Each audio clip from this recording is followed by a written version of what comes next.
Hi, guys. Welcome to the Bold, Beautiful Borderline podcast. It is Sarah, and I am coming on as a pre-intro to let you know that I don't know what happened. The audio in this particular episode got a little wonky. So hang in there. I think it's a good episode. It's going to be live on YouTube. And I don't think that the audio is as wonky on YouTube, but I apologize in advance and enjoy the episode. I feel like you being like all over me is what a borderline is supposed to want, but I'm like, ew, get off of me. You're not like that all the time. Not all the time, but Most of the time.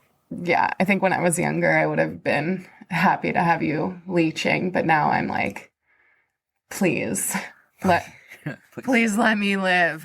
Please stop. All right. Hi, guys. Welcome to the Bold, Beautiful Borderline podcast. It's Sarah and Talon. And today, I'm so sorry that last week there wasn't an episode. What happened is that for the first time in 4 years, my ass sat down and recorded, in air quotes, an episode and didn't hit record. And I was so pissed. I was like, okay, well, I'll record it tomorrow. And then tomorrow was a Monday and shit got crazy. Social work on Mondays is gnarly. I digress. There was not an episode last week. So today there is going to be 2 episodes. No guest episodes because I feel like there's been a lot of guest episodes lately. However, there is a possibility that this episode is on YouTube. Who knows? If it's on YouTube, you can see that I need my hair done. You can see that I'm losing mine. So. And Talon is losing his hair. If this is going to be on YouTube, it will be on YouTube later in the day. So if you are listening to this today, Sunday, I don't know that it will be up, but if you are listening to this later in the week, I will add the link in the show notes. And also, Bold, Beautiful Borderline is the YouTube handle. And there's really nothing up, but it is my goal to start doing that. So, okay. Recently, I put a Instagram question on my stories out about what people think about boundaries. And I had a ton of responses. They were so fun. I'm going to record a Patreon bonus about people's responses, but I figured, how many people know the 6 different types of boundaries? I don't know. Did you know them? I didn't know that there were 6 different types of boundaries. I didn't know there were 6 different types of boundaries until my ass was a therapist. Yeah, so I was Googling boundaries work.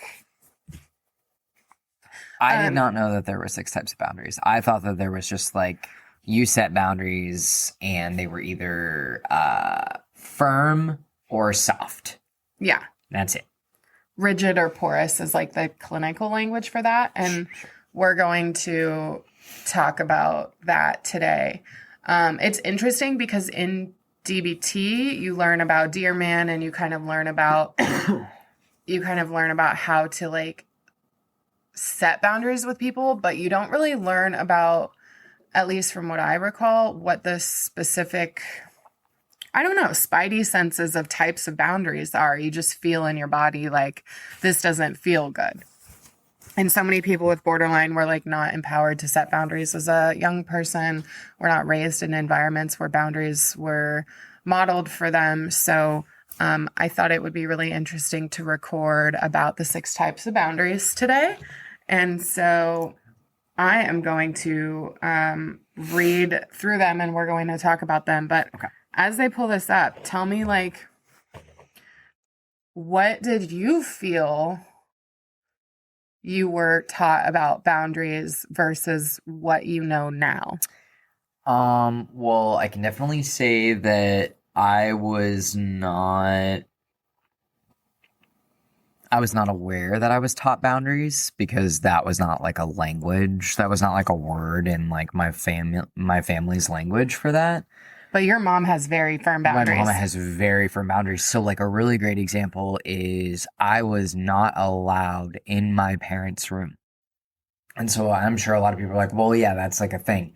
That No. wasn't a thing in my household. I would just like go rummaging through my parents' room Yeah. And so, like, and like get in bed. yeah. And, like, that was not, and I know I used to take naps in my parents' room. yeah. And I know a lot of people who, like, do that. So, like, or like have like just walk into their parents' room when their parents are in there, and I'm like, what are you doing? Aren't you gonna get in trouble? Like, and people are like, what? No, I was not allowed in my parents' room. My parents were like, nope, that is our room. I will knock just because I won't go in there if my dad's in there, but Sure, but like, if I don't hear my dad's voice, I'm going in. Yeah, and so like I wasn't allowed in my parents' room as a kid, really. As I got older, I would sneak into my parents' bed after my dad went to sleep and sleep on my parents' bed until I slept on my parents' bed until I was like 8. Okay, but he also snuck into his parents' room to read his dad's Playboys that were hidden. I did. Yeah. So. Yeah, I did. So I snuck into my parents' room, and there was always this like sense of like, oh, I'm gonna get caught. Oh my God, I'm gonna get in so much trouble. Like I can feel like the heart pounding adrenaline or whatever. And I was straight up. I was walking in my parents' bedroom, but like I always had to knock. I had to wait for my mom to be like, come in. And then like to just jump off of that or whatever for boundaries, my mom, when she would get home, she would go immediately, she would drop her purse down and go change her clothes. Because she had to wear business like clothes. Straight like pantyhose, high heels, suit jacket, like pantyhose. Yeah. That's how you know it was the 90s and the early 2000s. Like Spanx. So, your mom never wore Spanx, but no, they didn't have that shit when my mom was like. Yes, they did, but your mom didn't need it. So like I watched family members wear Spanx growing up. No, yeah, so my mom would go change her clothes, and you were not to like go up and talk to her because that was like her 15 minutes of like nope, and then she would come downstairs. And if I couldn't wait and I wanted to talk to her, I'd be like, can I come with you? And she'd be like, yes or no, depending on how she felt. But generally it was like, no, I'll be down in 15 minutes or whatever. I like that for her. Yeah, it was very like set very, very firm boundaries, but a peculiar thing, not peculiar, I guess, but like I totally like, and obviously I was female presenting at the time or whatever, but like I would sit in the bathtub, like in the bathroom while my mom was in the tub and talk to her. Uh-huh. So she didn't really mind that because we would like chit chat and hang out and stuff. And then when I was younger, I would be like taking a bath or whatever, and be like, Mom, come talk to me. And she's like, all right, fine. But there were always like, my mom was always very like, nope, you can go do your thing. I'm going to go do this thing. You know, I was never like. Yeah. Well, that's a really good parents were like, had their own lives around their kids' lives. Yeah, like my parents did not have their own identity in lives. Yeah. Okay, so this is a really good example of the first type of boundary. So the first type of boundary is physical boundaries. Okay. These refer to personal space and physical touch. Healthy physical boundaries include an awareness of what's appropriate and what's not in various settings and types of relationships. Physical boundaries may be violated if someone touches you when you don't want them to or when they invade your personal space. For example, rummaging through your bedroom. Yeah. Yeah. Huh.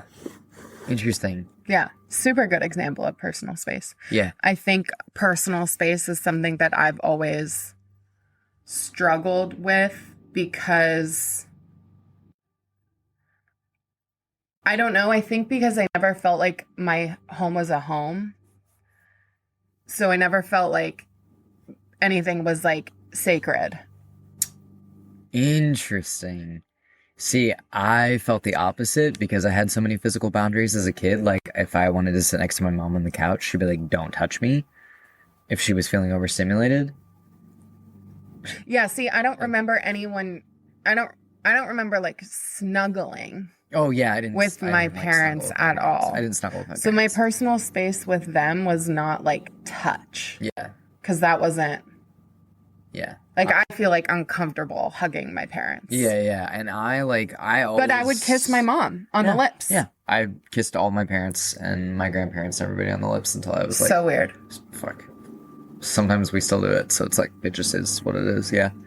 But like when I would like get on the couch or whatever, if my mom like, because I always wanted to snuggle, I always wanted to be like really close, and my mom would be like, no, and I'd be like, can I put my feet underneath of your legs? And I would call it burying the eggs. Yeah. Well, I was weird. So, and she'd be like, yeah, so I would do this. I would do this. See, because we have video, so I can do this now. And my feet, and then I would bury them under my mom, and then I would lay down on the couch, and she would read her book sitting up. And so I would bury my eggs under her. And that was like... your way of touch. Yep. And her way of being like, all right, bro. Yeah, fine. But yeah, so... yeah. Interesting. But I never felt like my home was a home because it wasn't super physically affectionate. Yeah, I think that. Yeah.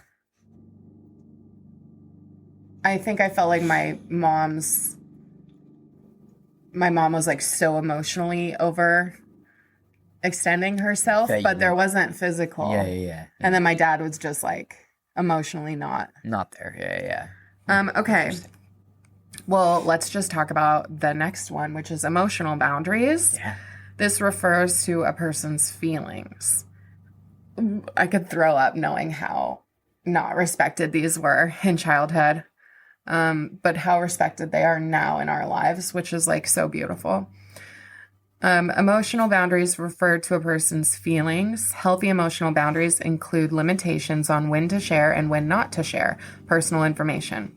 For example, gradually sharing personal information during the development of a relationship, as opposed to revealing everything to everyone. So like no trauma dumping, which is something I'm working at.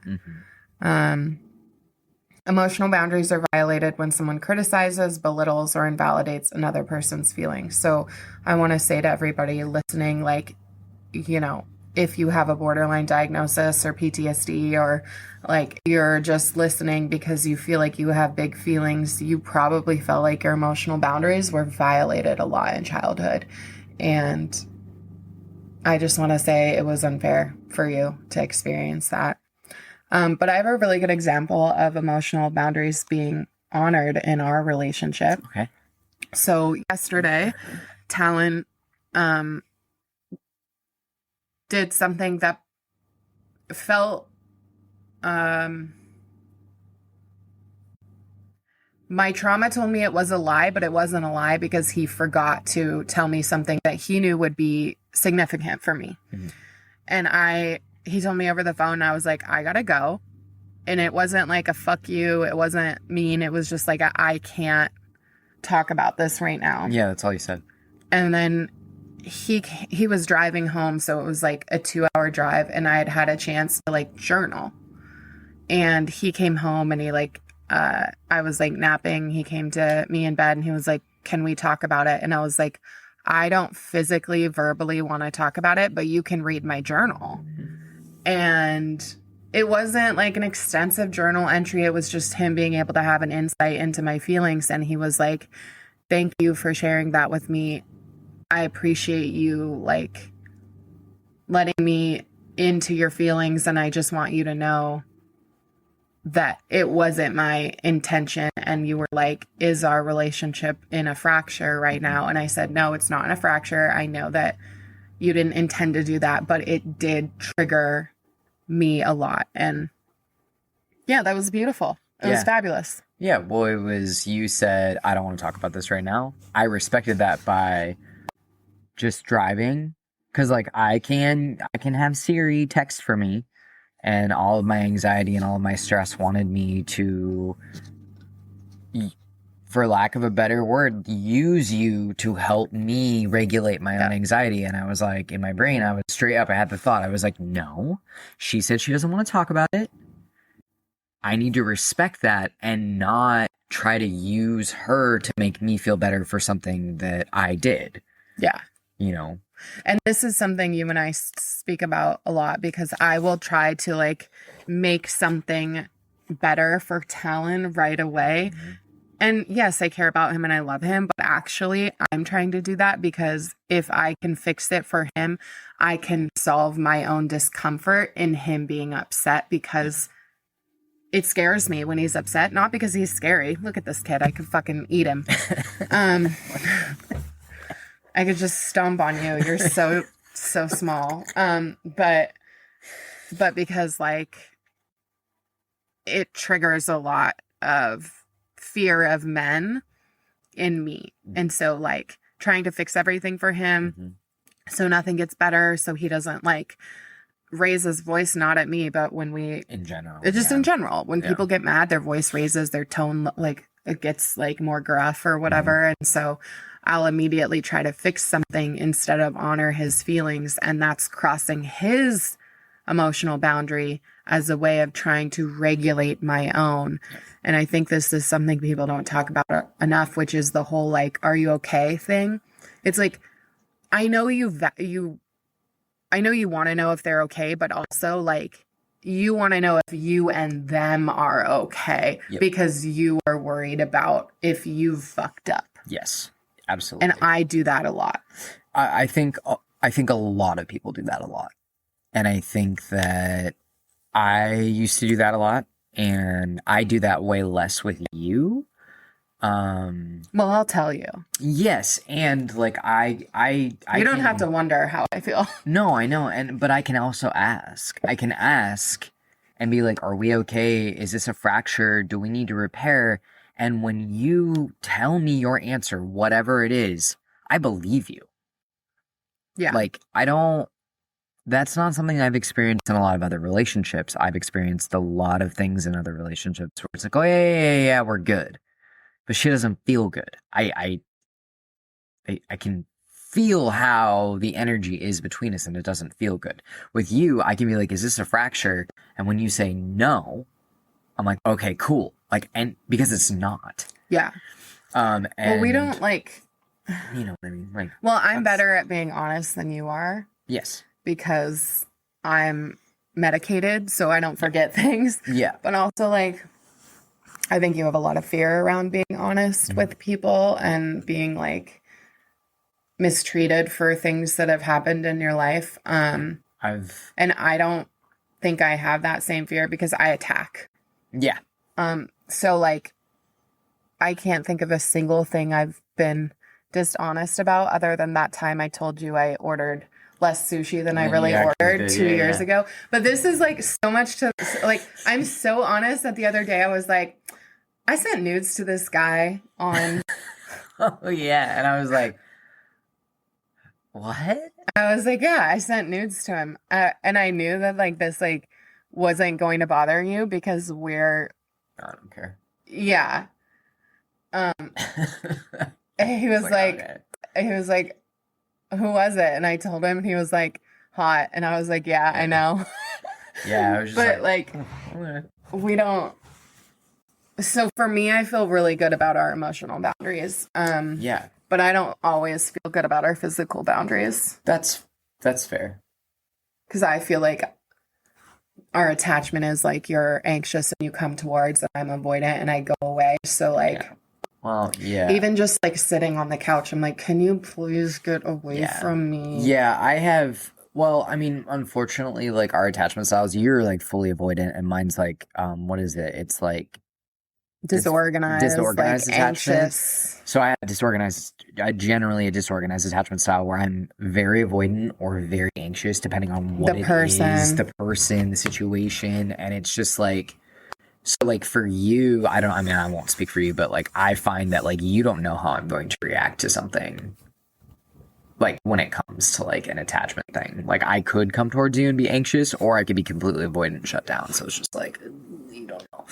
But you are always avoidant, which I love the consistency. I was gonna say like the predictability makes the emotional boundaries easier, I think, because I think we're just constantly setting the same boundaries.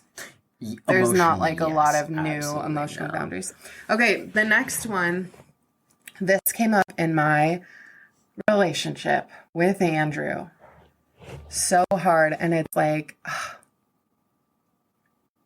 fuck, man, I love him. I miss him so much. Yeah, I miss him too. He's a good dude. I miss him. And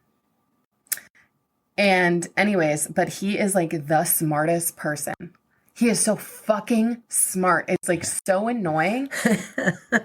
But also, he's a man. And so there was like, anyways, this third boundary is intellectual boundaries. That's a thing? Yes. So, and this is why Andrew and I would get stuck, because I would be like, you're not listening to me about the impact of this as a woman. It's different for you. And you guys would circle. We would circle and loop like motherfuckers. And because I had been married to a woman right before him, and he was really my first adult relationship with a man, and my only adult relationship of substance with a cis man that I've ever had.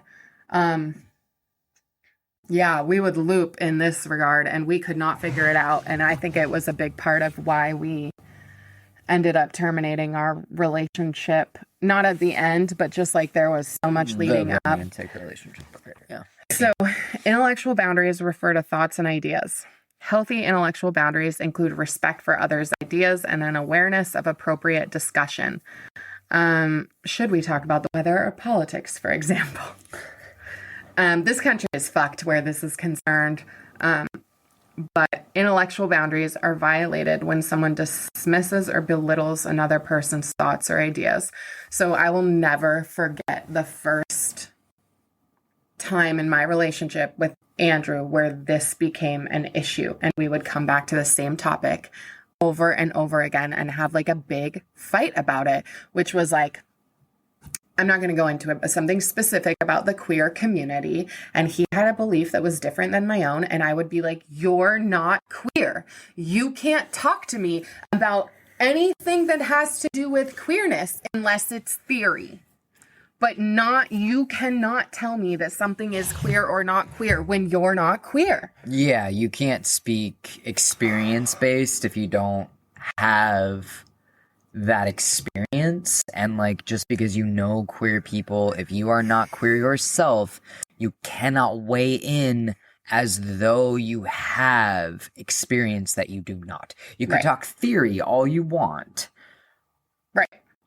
But you cannot use like let's say like I'm not queer, and you tell me something of your queer experience, and I take that and I use that in discussion with another queer person to prove as if it's yours. I cannot do that. You cannot do that. Mine. You need it's basically like plagiarism. It's like emotional plagiarism. Knock it off. You need to credit this person, but also you can speak about something through the lens of someone else without saying that's your experience. Yeah. Like that to me with Andrew.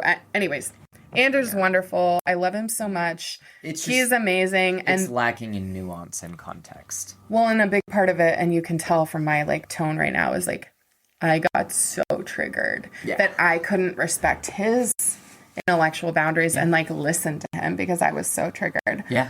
But I think a good example of this is when I do therapy with like people of color or people who have an identity that isn't my lived experience.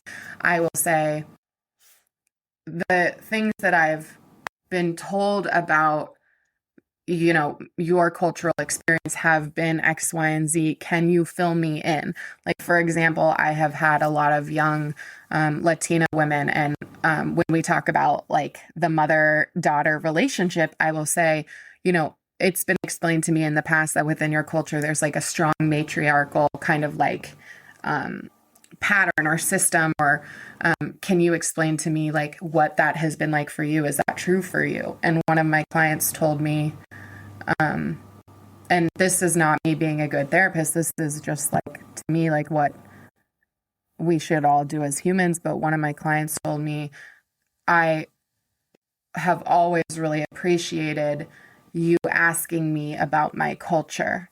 And she was like, you're the first therapist that has ever asked me about my culture and tried to understand the dynamics of how I, you know, developed to this anxiety or that anxiety or whatever. And she came back to me a second time for therapy, and I was like super, super honored. I'm always honored when people come back, because it means that the therapeutic relationship was strong. But anyways, okay, emotional boundaries. The next one speaks for itself, I think, but intellectual. It was intellectual. Oh, intellectual. Thank you. The next one speaks for itself as far as I'm concerned, but not a lot of the population has figured this one out, which is sexual boundaries. Yeah. Sexual boundaries refer to the emotional, intellectual, and physical aspects of sexuality.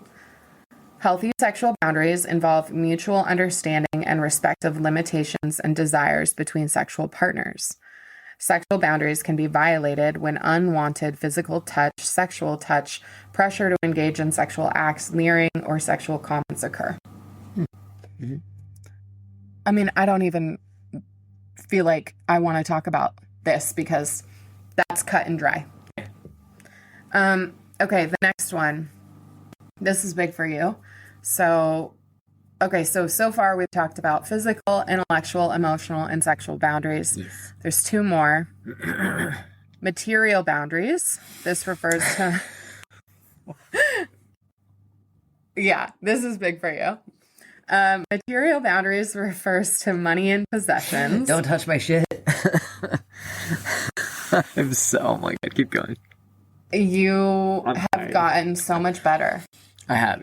And I really have. I used to have such panic about, like, I would text him and be like, hey, just so you know, I moved this thing. Yeah, you would. And now I, like, tear apart our house and reorganize everything. You do. Because you have gotten, like, you know that I am not touching your things to fuck with them. No, and I trust that you, like, I trust that you respect me and the way I feel about my things. Yes. And I've broken some of your things, yeah. And we have gotten through it. Yeah. Shit, I've broken some of my shit. Yeah. The dogs have broken some of my shit.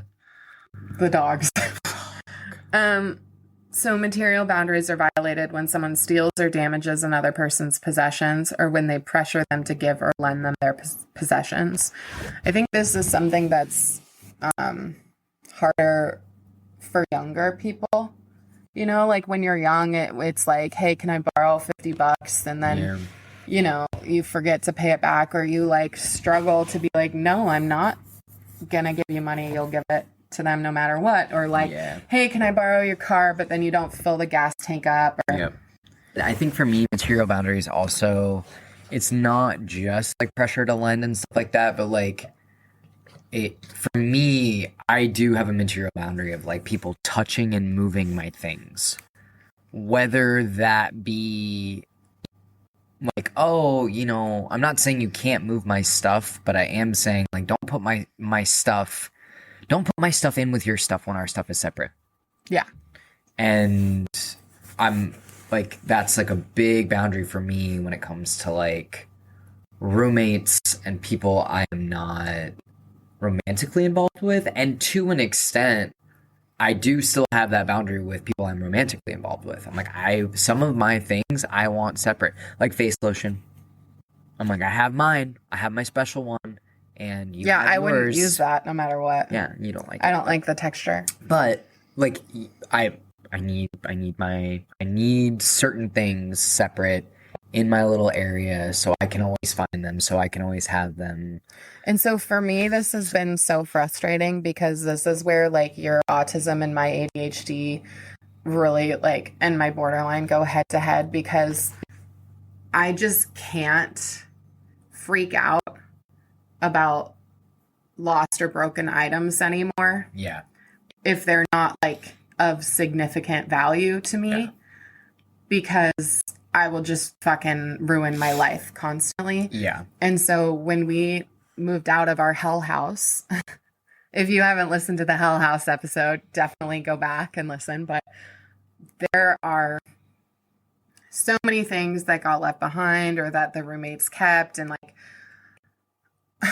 my compassion fatigue for this with my husband is so high, because I'm like, just stop fucking talking about the lost ratchet set. What's it called? Yeah, no, you got it. Yeah, ratchet set. Yeah. I'm just like, we'll buy another one. I will buy another one. Just stop talking about it, because it triggers so much of that whole experience for me. Yeah. But but it's real for you that boundary was crossed so significantly that a year later you still have so much resentment and anger. Yeah. And I think this is one of the things that this is why boundaries are so important, is that when they are crossed and when we cannot repair with people, it damages relationships. Yeah. Resentment is the number one cause of marriages ending. Mm-hmm. Absolutely. And so boundaries are super, super important. Yeah. Well, I mean, and that those relationships will never be repaired for you because of what happened. Yeah. And like for me also, when it comes to people always are like my entire life, people have minimized the value that I put on my things.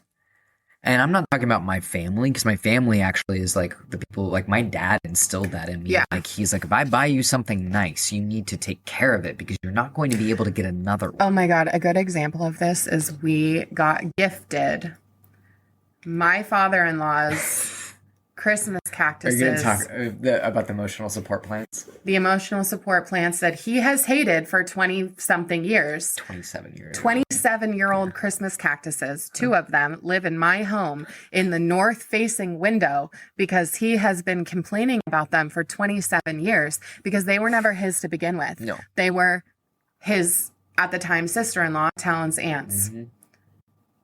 This man loves those Christmas cactuses. He just loved to complain about them for 27 years, so much so that they now live in my house. Yeah, he says hi to the cactuses before he says hi to any of our dogs. I literally recently was like, oh my God, my father-in-law is going to be here in 5 hours and these Christmas cactuses look just slightly wilted because I forgot for 2 weeks to water. This motherfucker was like, when was the last time you watered the cactuses?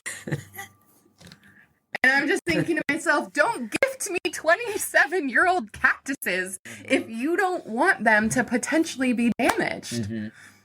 Yeah. And, so funny. But yeah, I got that from my dad. Like my dad still has things of his from like the 70s. They work. He's got a Coleman camp stove from like 1979. Well, and he's not like a hoarder. He's like, if I bought it from 79 and it still works, I'm not going to buy a new one. Absolutely. 100%. So I got that from like my family. You know, both of my parents grew up very poor.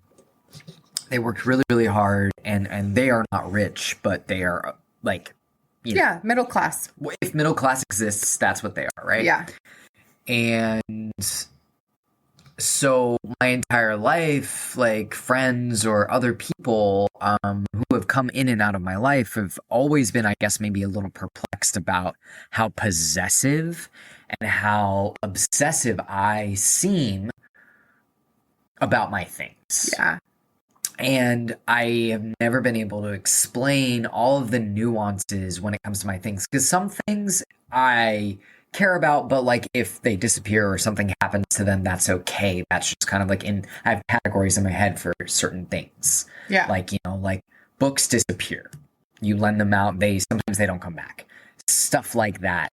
But see, within that category, only certain books.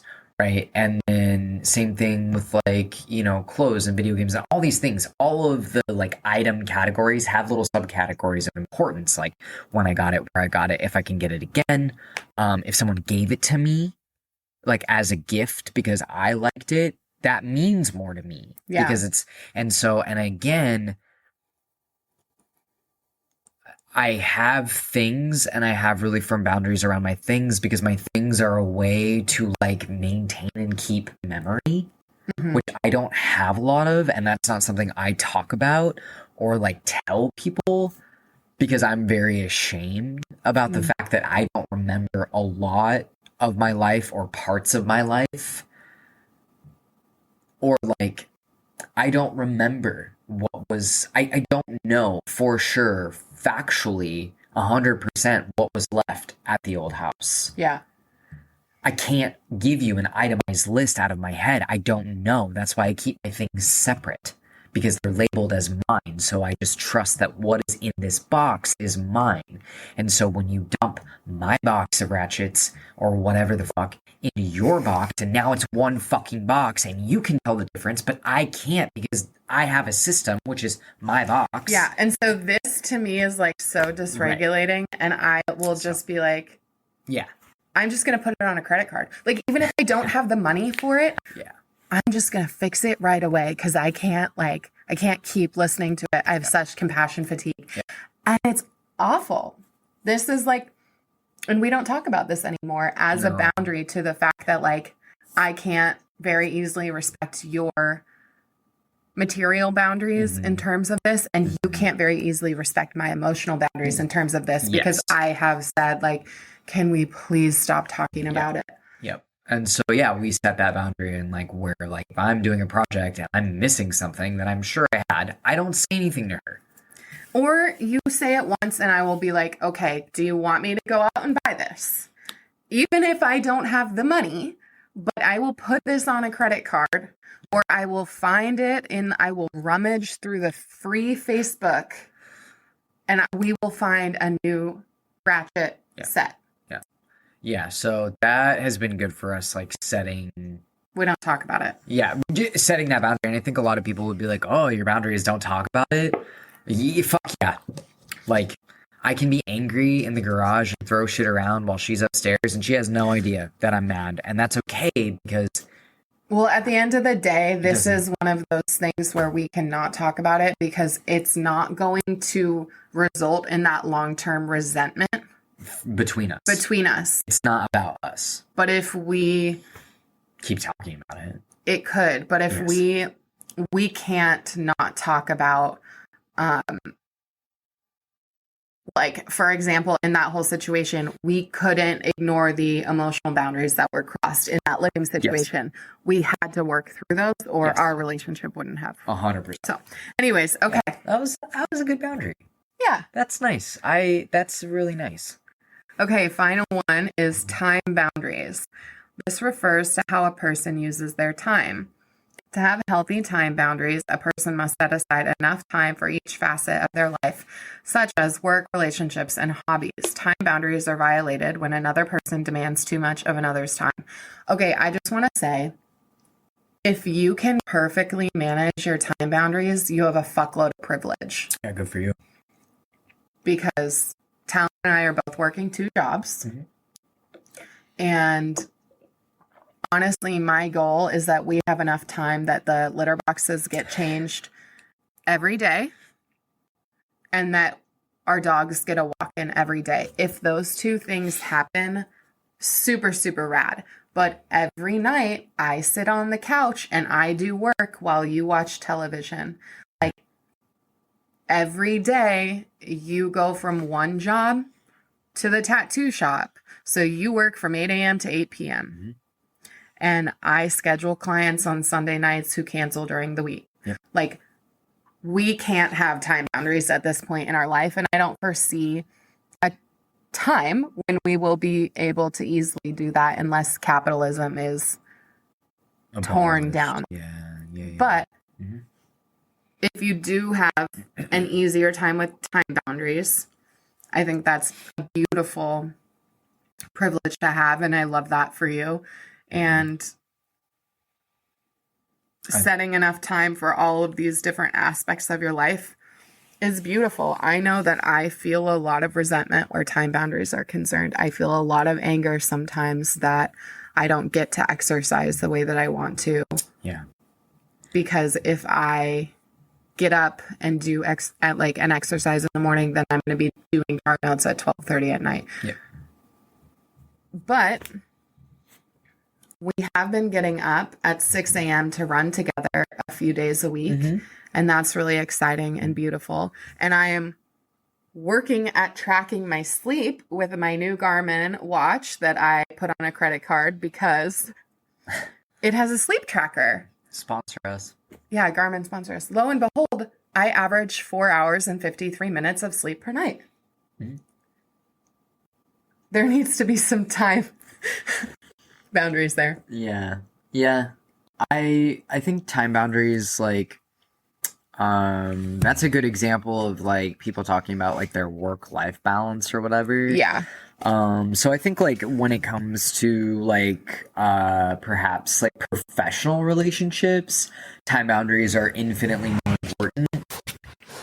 I'm not gonna say more important. No, I don't really know the word, but like I guess for us, a time like the time boundaries that we have is like, okay, this is when we're at work and this is when we're not at work.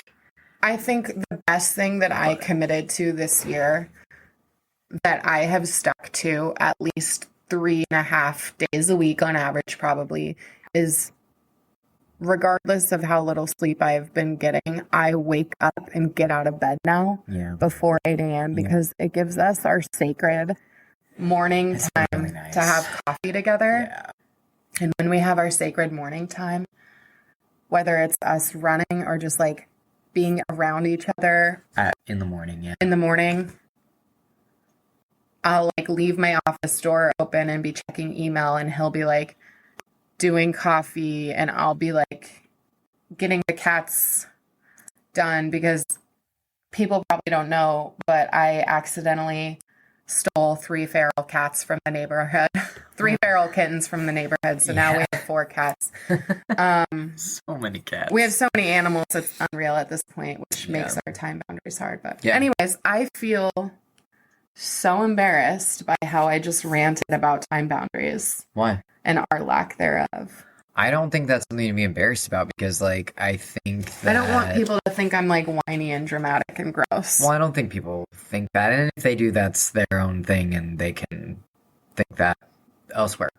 But, like, when it comes to boundaries, right, different types of boundaries, we all as human beings naturally do better with certain types of boundaries than other types of boundaries. You and I are not necessarily built to have very great time boundaries. Yeah, we both have ADHD. Like, you know, so like, I think that at the end of the day, accepting where we're weaker, quotation marks, right? Yeah. And accepting where we're stronger is fine, and trying to improve on time boundaries for us. We have talked about that, and we are actively trying to be more aware of it. Yeah, because we both get sucked into the thing, the tunnel vision, the thing we're focused on, and you know, like we pull back and we're like, oh fuck, our house is oh my god, a mess because you and I have been working so much and we haven't even been. I was so proud of myself though. On Wednesday I put into Teams on my hospital assessing job. Yeah, guys, I got a W-2 job so I can have health insurance, hey, that I don't pay $1 million for, which I'm going to end up doing anyways because my providers aren't in network with my new insurance. But I think I did the math. The United States healthcare system is so fucked. I think that our providers should all be like required to be in network with every insurance company, but I digress. I put in Teams like won't be on until noon and just shut it. And I cleaned the house and I listened to a podcast and it was just like so nice. So yeah, we are working at it. Yeah. Like, you know, like it's not a realistic expectation for any human being on the planet to be super duper amazing in every single type of boundary. And honestly, it's not really a realistic expectation for human beings to be just crushing it at life. Well, and that's I think all of us are set up to be screwed with time boundaries just because of like the world we live in and the expectations that we have placed on us by society and the cost of living. And as women too, like if we want to meet societal standards, it's going to take an hour to do our hair and makeup and just all of this junk. And so, yeah, like people who have more time boundaries, like, yes, you have, I do want to say like, yes, there is privilege there to be able to afford to have more time boundaries, but also like, I know that there's a lot of pressure either way. Yeah, absolutely. And I think that the pressure decreases for time boundaries the more money that we make, right? That is like statistically, that's like not statistically, but that is a thing. Like, the more money you have, the more people you can pay to do things for you, the more time you have in the day. So that whole, like, Kim Kardashian, everybody has the same 24 hours in the day. Absolutely not. It's not true. It's not true. She has people doing her hair and her nails at the same time, and like, so that she can study for the bar. Like, no. And her makeup. Like, you know, she can do more in 1 hour because she has 5 people doing them for her. So she says, oh, I work, 16 hours a day. No, you don't. You have employees who are working for you 8 to 10 hours a day. You maybe are clocking 2 total hours of work, and then you have fucking travel time on your private jet. Like, miss me, dog. But I digress.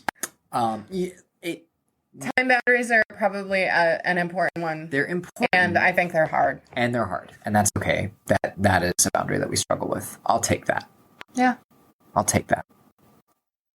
So those are the 6 types of boundaries, y'all, and we gave good and bad examples, and maybe overshared, but that's just, I'm going to like cope with my own internalized shame about that, and attempt to not ruminate on it the rest of the day. So if you made it all the way through, thank you so much. Please let us know what your thoughts about this episode are. Send us a DM, send us an email, and we'll see you next time. Oh, wait, we're doing YouTube stuff now. You have to say like, subscribe, and follow. Yes. That.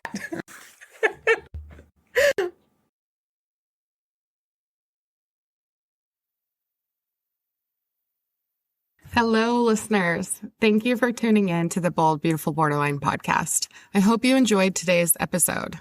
If you liked what you heard, don't forget to subscribe, rate, and leave a review on Apple Podcasts, Spotify, or wherever you get your content. That's super helpful for me in finding additional folks who want to listen to the show, want to feel seen, family members, partners who want to understand. You can also follow along at Bold, Beautiful Borderline or at Sarah's Wellness Way on Instagram. For the blog and a more extensive list of resources, go to boldbeautifulborderline.com. There you can also request to be a guest on the show, or you can do my favorite thing and leave a voicemail to be played at one of our future episodes. All of this information can be seen below in the show notes. If you'd like to support the show and get exclusive perks, consider becoming a Patreon member. Your support helps me with creating content to destigmatize BPD and all the other wild mental health struggles that I discuss on this podcast. As always, thank you so much for guests and listeners alike. I love you. Until next time, keep living and seeking joy. Information in this podcast is not medical advice, but rather experience from individuals living with mental illnesses. If you want to try a treatment that you heard about, please consult your treatment team. The music in this podcast was created by a longtime friend of mine, Corey Evans from the Evergreen Band. You can find him on Instagram at @the_Evergreen Band. Cover art was created by my husband, Talon Abbott. Their information is in the show notes. There is no producer for this show. It's all me.